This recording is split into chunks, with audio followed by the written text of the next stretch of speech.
friends, hello and welcome back. Hopefully everyone's having a lovely day. So maybe if it's early in the year, low coin balance, trying to build up the team a little bit. Maybe it's late in the year or middle of the year, trying to build up that team. Some bottom guys here, some depth players. We're going to go over some of the best cheap players I believe there is to be in NHL 24 right now. We're going to go ahead and start off with, I was interested to see how the watch list was going to get work this year. It looks like it's kind of up and down. We're going to start off with our, I won't want to say our least favorite, but definitely our least flashy player, and that's Ryan O'Reilly. Ryan O'Reilly is really the one guy where we're not really looking at speed, because speed is such an important stat in this game. But Ryan O'Reilly, notorious for being good in the draws, 84 faceoffs, notorious for being a better defensive forward.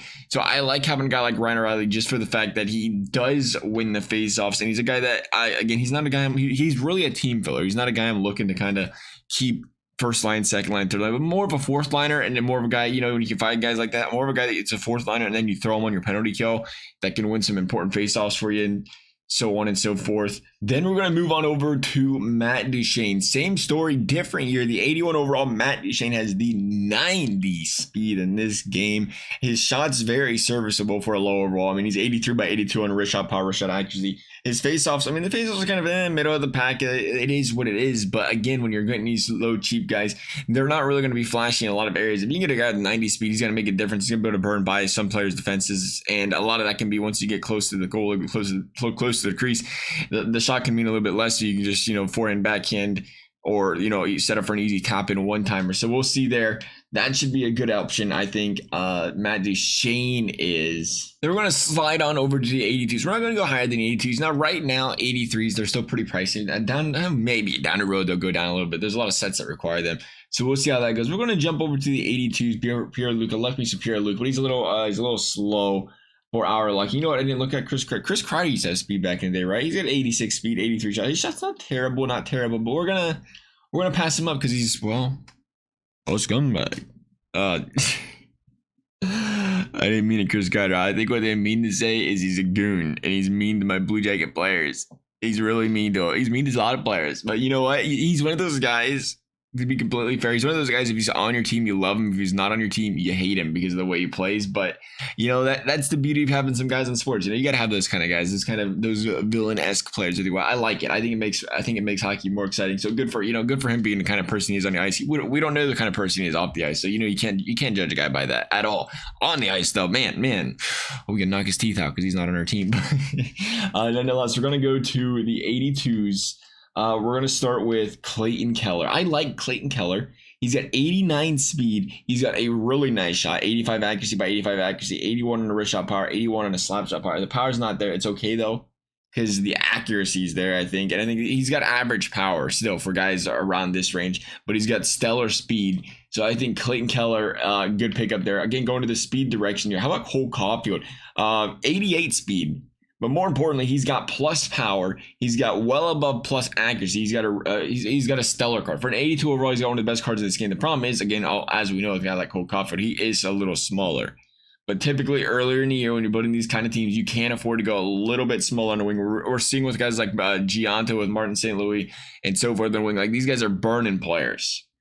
And building those baseline guys like that can be very beneficial. So I do like Cole Caulfield. It's the same story for Matthew Barzal, right? I think let me make sure. Barzal's like really expensive, I think. I do like him, and I think he is a guy that, because he is an 82, there are going to be people that, he's not a bad price at all. 2,200, 1,900, never mind. I think he's going to be really expensive because of that speed. Or wait, no, I'm not looking right. Those weren't all Barzals. Let's make sure we got all Barzal, center, Barzal. That didn't help anywhere. What is he? He's a playmaking forward. You get a lot of playmaking forwards as well in this build, so I think that can be helpful as well. He's just a playmaker. I don't know why he's a playmaking forward. He's kind of expensive. 5K, 5K, 5K. But I'm going to be honest, I think with an 82, if you watch the 59-minute marquee, you watch him, people are ripping packs and throwing it up. I think you can get him cheaper because he's an 82. He's not like an 83 or an 84. I think you get him for, 2 to 3K. And then possibly get an, even now if you want to pay 4K for that guy, it's still a really stellar price because, again, you're getting one of the fastest, if not the fastest, gold cards in the game, right? Especially for his value, 92 speed. He's a guy that can burn by everybody. Again, we just talked about it. Like a guy like Brian Giante, he's by far not some stellar goal scorer, but his speed is killing people. And Barzal's got that speed, and more importantly, he's got that speed with that size. You don't catch that very often. He's got that speed of the size. He's a wing, a center, 77 draws. And again, he doesn't necessarily need to be a center. He can be if you want him to be. But I just think that's a card that's too good to pass up on, even for that price. I mean, that's a card you can keep on your team all year almost. Honestly, it could be a fourth liner that fills the gap and a void for you. So I think there's a lot of benefits having a guy like Matthew Barzal on your team this season. Continuing through here, we're looking at a lot of the 82s. Did we go through Cole Caulfield? We went to Cole Caulfield, right? I believe. Make sure I should have went right directly down this list. Caulfield 88. Yeah, we went down to Caulfield with a shot. Okay, that's what I thought. Looking around, Crystal Tang, you're looking beautiful. We'll go down our wingers list another time, or not wingers, but our defenders list another time. I was gonna go down to defenseman this time, but I realized we was kind of really running down the list pretty quickly with guys. It's like I like a lot of these guys, which is great.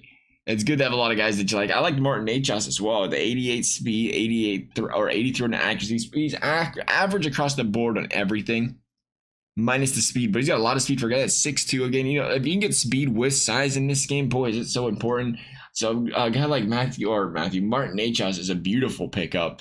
I like Sean Couturier, kind of. I mean, he's the same story as Ryan O'Reilly. For a center, 84 speed's pretty solid, pretty average speed for a center with face-offs. Could be a good guy for your bottom six there if you're going centers bottom six. I kind of like the idea of your bottom six centers having a little bit better on the draws because, you know, possession's going to be a little bit more important with them. You don't want to be in the defensive zone all game. You really want to kind of try to just have them out there, get their shift over as quickly as possible, and, you know, continue from there. So I do like that idea there for the bottom six right now for the time being. You're not, if you can't afford all studs, obviously you're trying to look for some solid fills, I think, here in a bottom six. Or maybe you're looking for just some solid fills in a bottom six and you already have some studs on the first three lines. Depends what you're looking for here. So that's good for if you're looking for some depth players in that regard. And then we're going to go over to Patrick Laine. And yeah, Laine, I'm going to say about average. Maybe not about average, but average speed for a winger, especially for a guy that is 6'5", is probably above average for a guy that's 6'5". You gotta keep him in. He is 6'5", a huge forward out there. He's got the sniping forward perk there where his accuracy and power can go even higher. But right now, I mean, I don't think there's anybody out there that's an 82 that's a base card that's got a better wrist shot and slap shot power and accuracy. I mean, he's 87, 88 across the board, can absolutely snip it out there. So he's not gonna be a burner, but he's definitely a guy if you're good at possessing the puck. You can move the puck around, you can cycle it, you can get those scoring opportunities. If you like shooting deep, you know, again, it's a play style thing, right? Some people like the up close, but if you find a lot of success shooting from the circle, shooting from the higher slot, high to medium slot. I mean, having a guy like Patrick Laine is such a good pickup. And he's a guy that can afford to do it because of that body and that size. He can really bounce his way around players and take that shot up there. Even deep in his zone, when you start to really settle things down a little bit, he's a good guy to have that you can't, again, knock off the puck. He might not be your best rush player, but I think he's a very, very good pickup for your in the zone type of play. So that's going to wrap things up for our favorite forwards. As always, if you guys enjoyed the video, I'd appreciate you consider liking the video, subscribing. You never have to. Thank you guys for watching. We'll see you next time.